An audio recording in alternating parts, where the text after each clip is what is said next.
First off, thanks so much for taking the time today. My pleasure. It's great. It's great.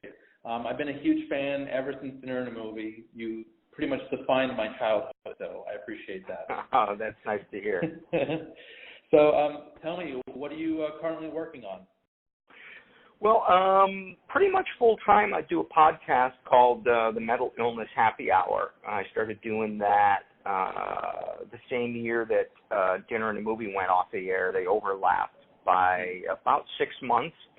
And it was just kind of a passion project. I felt like it was something that was needed. I felt like there needed to be in-depth, nuanced conversations about mental and emotional health from the peer perspective. And so I started that, and then 6 months later, Dinner and a Movie got canceled, and I was kind of in limbo for a little bit, and then the podcast started taking off, and so I've just thrown all my creative energy into that since 2011. So that's what I'm doing. Now, what is the purpose of the podcast? Is it to help and inform, or to entertain, or both?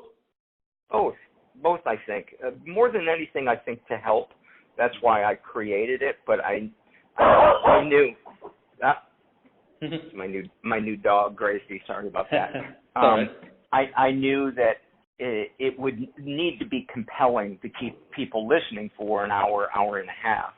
So that's where I feel like my experience in entertainment could make it different than maybe a podcast that was being done by somebody that wasn't.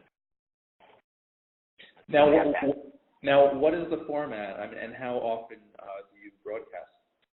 It's weekly, and it's me and a guest, sometimes a professional therapist, sometimes a friend from a support group, sometimes a musician or a stand-up that I know and like, or somebody that's promoting something. Sometimes listeners. They oftentimes have the most compelling stories. And so, we've done 439 episodes so far. Wow. All right. And this is since 2011? Yeah. Okay. Is there a moment that stands out to you, a highlight? Oh, God, there's so many. There's so many. A big thrill for me was getting to interview Theo Fleury, who was an NHL Hall of Famer and a big advocate of the rights of children, and he's trying to change the sentencing laws for the sex abuse offenders in Canada. And he happened to be in town, and somebody arranged for him to be a guest, and so that was really cool. There's been so many moments; it's really hard to single any one out. But I would say any episode where there's a great combination of vulnerability and laughter. Those are my favorite. But there are episodes, too, that are incredible where there's no laughter and it's really heavy. So it just kind of depends. And now, you said you have a co-host? No, it's just me. But I don't know. For some reason, I say we because me feels too selfish.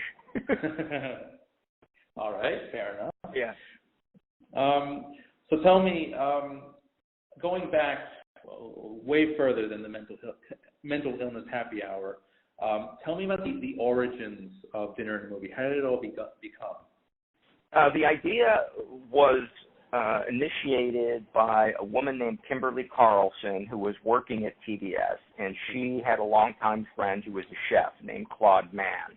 Right. And they came up with the idea, and Claude was the person behind the food for the entire show, but he wasn't on camera for the first couple of years, and then slowly started bringing him on camera.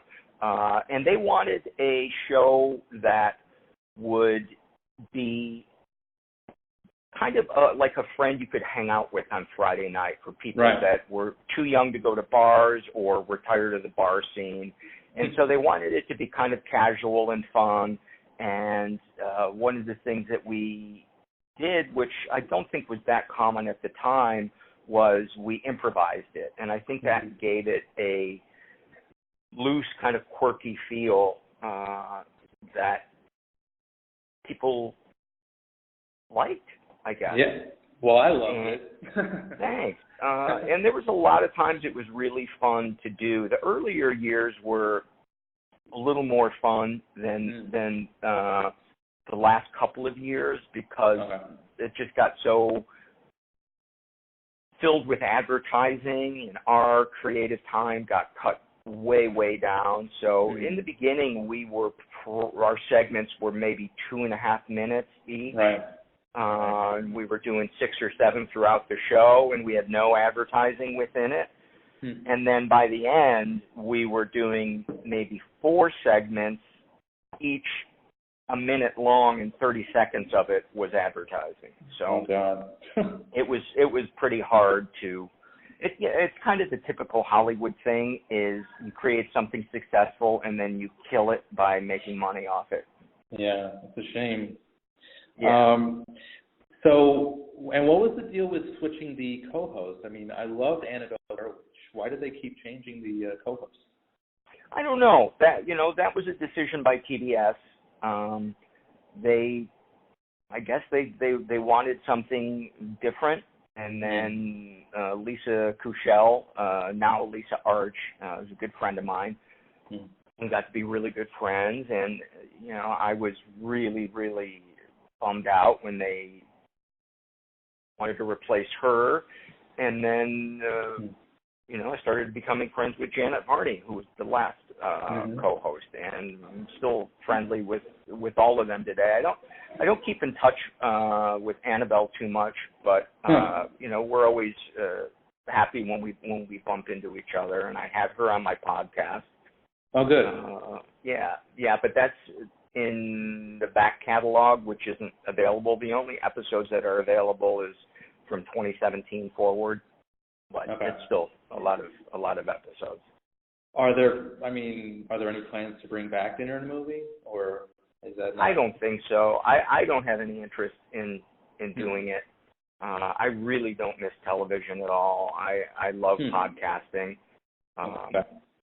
So for me to go back and do television, and it's not like anybody's knocking on my door. I think my parting of the ways with touring stand-up and being on TV was very mutual between the industry and me. But I don't feel any desire to do TV. It would have to be something that I was really creatively excited about. Okay. Now, are you also a writer? Do you come up with obviously you come up with content for your podcast, but are there any other avenues that creatively that you want to pursue? Not professionally per se. I occasionally perform locally doing satire as a really right-wing congressman character, mostly on Jimmy Dore's show. And there's clips you can see on YouTube. His name is Republican Representative Richard Martin. That's probably the only thing that I really write and perform. Sometimes I'll write little comedy bits in my podcast, but for the most part, the podcast is interviews, and then the other half of it is me reading anonymous surveys and confessions filled out by listeners. And that's a really compelling, because people go deep and dark in sharing that stuff. Yeah. I can imagine. No, mental health is a very, very serious issue in this country and in the world. And, we need people like you to, inform and entertain. And I think that's a really big help. So, yes, great. Well, thanks. And an important part of it is bringing some laughter to it when I can, because I found that to be a really healing thing in my support groups. And that surprised me when I first started experiencing, because I thought, support groups are just going to be everybody staring at their feet and mumbling and depressed.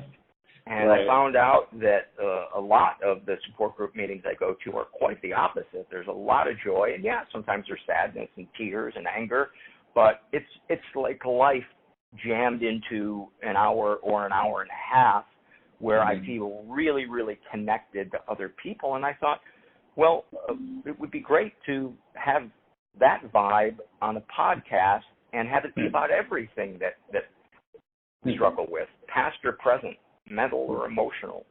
So you're basically like the mental health equivalent of Patch Adams.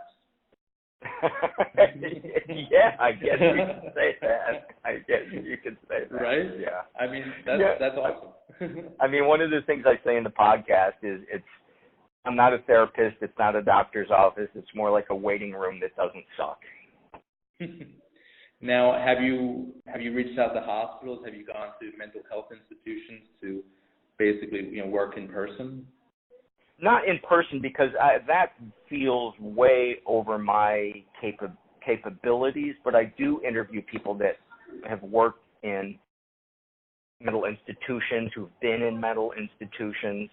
I record them all at my house. Okay. So, yeah, it's pretty rare that I do. Sometimes I'll do a live show out on the road. And I really enjoy those because it's nice to meet the listeners, and the stand-up comic in me enjoys, being able to be funny and get that feedback. Okay. Now I'm curious, what in your mind, what makes comedy good? What makes a good comedy?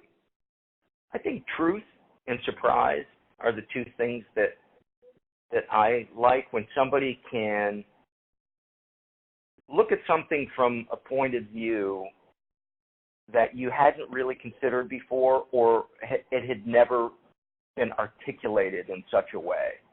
And they do it with style, and I don't know, it's hard to put into words, but I know it when I see it. And some of my favorite stand-ups are Dave Chappelle. I think he's just one of the absolute best. Yeah, great. At doing it. Bill Burr is a great one. Patton Oswalt. Ellen DeGeneres, her last stand-up special was great. Yeah, there's so many. There's so many. Tiffany Haddish, who was a guest on the podcast, and her episode is I re-aired it. It's a best of episode, and that's still available. And that was before her career kind of skyrocketed. And her story is really fascinating. She was just bounced around the foster care system, and it really affected her, and she was very, very vulnerable. See, that's great. That's awesome. Just bringing in well-known comedians and just talking about their mental health issues. That's a great, really good, format you got going. Well, that was one of the goals, was to try to have well-known people one week and then an everyday person the next week, so that people could see that it's money or fame doesn't change necessarily how you feel inside. It just shifts your problem to something else. So you got to be okay with you and how you deal with other people. Now, do you deal with kids at all? Do you have kids on your show with mental health? No, I don't. I would have to get legal permission, and I prefer guests that have had some lived experience and perspective on it. But I do read surveys that have been filled out by kids in their teens and sometimes young teens.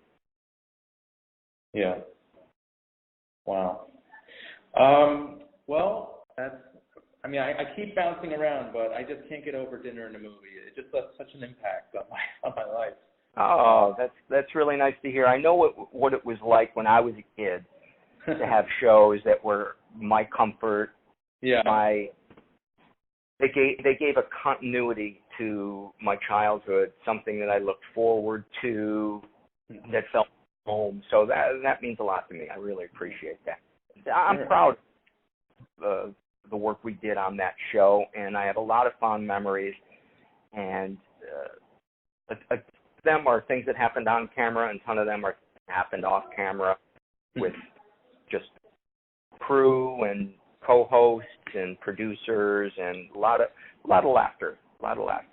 I mean, and there are so many movies out there that you can make a dish off of. It's like, the show it should really still be on TV. It was a great show. Yes. And when I was about 9 or 10 years old, I actually bought the cookbook, and it came with an apron. So yep. I remember those. It's a great cookbook. Great cookbook.